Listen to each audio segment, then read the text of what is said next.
Hi everyone, welcome back. So we are continuing in our 12 verb tense series, and today we are going to be taking a look at the future perfect. So as usual, we'll be defining this tense, we'll be describing its structures, forms, examples, and then ways that we can use this tense in our everyday English. So if you would like notes or a digital quiz on this tutorial, you can check out the link in the description below. So don't forget to do that. All right, let's go ahead and get started. What is the future perfect? Well, as its name implies, we are looking ahead at something that will be completed at a future time. So our definition is the future tense expresses an activity that will be completed before another time or event in the future. Now, we don't know the exact time that the activity will be completed, and that's very characteristic of the perfect tenses. We don't usually have a specific time reference or exact time. We just know it's usually some general time. So what is the form? Its form is will plus have plus the past participle. So we only use have. We don't use has. We don't use had. Just will have. So let's look at our example sentence. I will already have studied chapter 3 before I study chapter 4.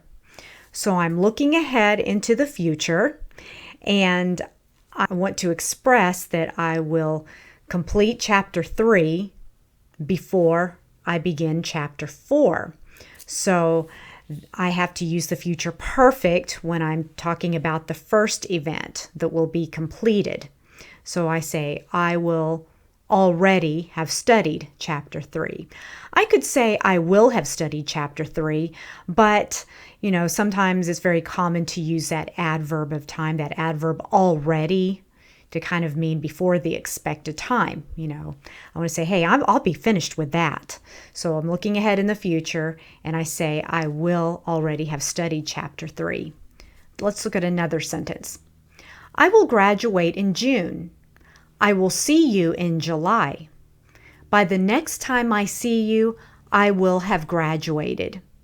So we don't know the exact time that I will graduate, except that, it will be sometime in June, but I want to express that, by the time I see you, when I see you in July, I will have graduated. My graduation will be complete. So I use the future perfect with that first event. I will have graduated. Now, we can also switch these clauses, and I can say, I will have graduated by the next time I see you. Next sentence, I will have finished my homework by the time I go out tonight. So, two events in the future, finish my homework and go out tonight. And I will finish my homework first, so I use the future perfect. I will have finished my homework by the time I go out tonight. So I also want to mention something else. Now notice in these examples, by the time, okay? By the time introduces a time clause, and we use the simple present in this time clause. It's also another reason why we don't use the future tense in this clause, because it's according to the rules, and I think I mentioned this before in some of our other lessons, we don't use the future tense in a time clause. Okay, we don't say, I will have finished my homework by the time I will go out tonight. No.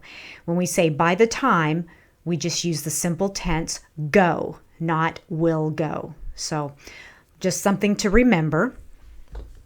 Next sentence.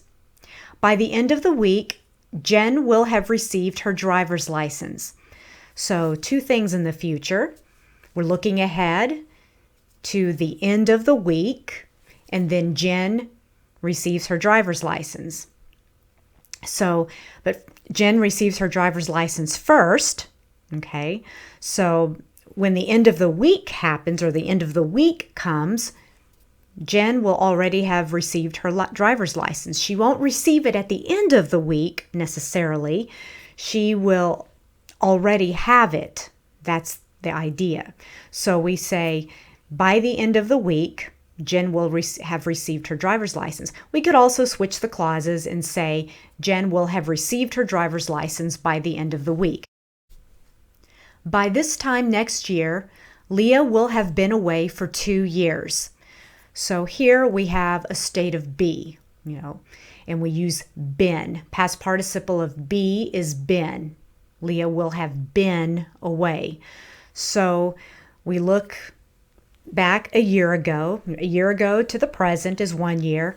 Then we look ahead, next year, and that will make it 2 years. So that's where we get the 2 years from. And we say Leah will have been away. It's a state of be. So past participle, been. Let's look at a few more examples. In 2 years' time, I will have completed my college degree. And so also don't forget to add a comma after these time clauses. In 2 years' time, comma. Okay. Before the summer ends, I will have traveled to 5 countries. At the end of the month, you will have taken 4 exams. By the end of the day, Tom will have read 10 chapters. All right, so how can you apply this tense in your own experience?